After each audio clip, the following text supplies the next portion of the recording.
আসসালামু আলাইকুম। সবাই কেমন আছেন? আমরা তো আলহামদুলিল্লাহ ভালো আছি। আশা করছি যে যেখান থেকে আমার ব্লগটি দেখছেন সবাই ভালো আছেন এবং সুস্থ আছেন। আর সবার ভালো থাকা ও সুস্থতা কামনা করে বরাবরের মতন আজকে আরেকটা ভিডিও শুরু করলাম। তো আজকে ভিডিওটা হলো রাত্রে থেকে শুরু করলাম। রাত্রে এখন প্রায় ৮টার মতো বাজে আমাদের এখানে। আর এখন রাত্র করে যাচ্ছি হলো আমার দেবরের বাসায়। আমার দেবরের বউ বাংলাদেশ থেকে এসেছে, তো এসে আমাকে ফোন দিয়েছে যে আপনারা আসেন। তো ওকে বলেছিলাম যে না আজকে যাব না, কালকে যাব না, তুমি আসছো একটু ফ্রেশ ট্রেশ হও। পরে বলতেছে যে না আসেন, সমস্যা নেই, তাতে কি হয়েছে।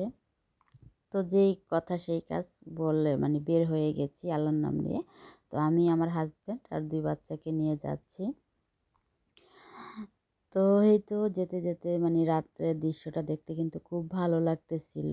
আর মানে খুবই চারিদিকের পরিবেশটা খুব সুন্দর ছিল। আজকে রবিবার, তারপরও রাস্তাঘাটে অনেক গাড়ি ছিল, যেহেতু ছুটির দিন থাকে তারপরেও দেখা যায় যে অনেক গাড়ি থাকে রাস্তায়। তো আমরা এখানে অপেক্ষা করছিলাম। আর ও বাংলাদেশ থেকে এসেছে, আমাদের জন্য অনেক কিছু এনেছে, তো সেটিও আস্তে আস্তে আপনাদের সাথে শেয়ার করব আমাদের জন্য কি কি এনেছে বা কি দিয়েছে। আর সবচেয়ে বড় কথা হলো কি দেওয়াটা নেওয়াটা এটা বড় বিষয় না, বিষয় হচ্ছে যে আসছে যাইতেছি এটাই একটা আনন্দ লাগতেছে। আর বিশেষ করে দেশের জিনিসের প্রতি একটা আগ্রহ থাকে কিন্তু সবারই কম বেশি। তো সেজন্য আর কি যাওয়া, এই আর কি সব মিলাই জিলাই তো যাচ্ছি।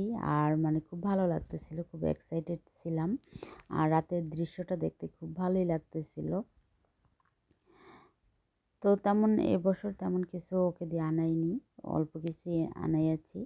আর এই তো আমরা ওদের বাসার সামনে চলে এসেছি। তো আমার হাজব্যান্ড নামিয়ে দিল আর বললো যে তোমরা যাও, আমি গাড়ি পার্কিং করে আসছি।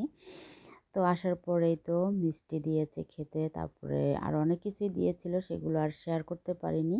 তো এখন বাসায় চলে এসেছি। তো এই তো কী কী দিয়ে দিয়েছে, কাঁচামরিচ, তারপর এটা হচ্ছে সাজনা, সজনা বলে যেটাকে আর কি, এটা দিয়েছে। আর কাঁচা আম দিয়েছে। এগুলোই তো মানে লোভনীয় খাবার বা পছন্দের খাবার। আর পেয়ারা দিয়েছে। আর এখানে হচ্ছে আমার সবচেয়ে পছন্দের খাবার মানে লেবু, লেবুও দিয়েছে। আমি অনেক খুশি হয়েছি। আমি ওকে বলেছি তুমি কি দেশ থেকে লেবু এনেছো? পরে বলতেছে যে হ্যাঁ আনছি। পরে আমাকে লেবু দিয়ে দিয়েছে। আর এই তো পান, পান আরও অনেকগুলো ছিল, পরে আমি অল্পই নিয়ে আসছি। বলছি যে না আমি তো বেশি খাই না, বেশি নিব না, অল্প করেই নিব। তো অল্প করে আনছি আর কি। তো এই তো যে সব খাবারগুলো বেশি পছন্দনীয় ছিল এগুলো দিয়ে দিয়েছে। আর এই তো আমার বড় মেয়ে তো যায়নি, তো ওর জন্য আবার কিছু খাবার দিয়ে দিয়েছে, মিষ্টি, তারপরে বিস্কুট, পেয়ারা, যা যা আমরা খেয়েছি ওর জন্য তা তো দিয়ে দিয়েছে। তো এটাই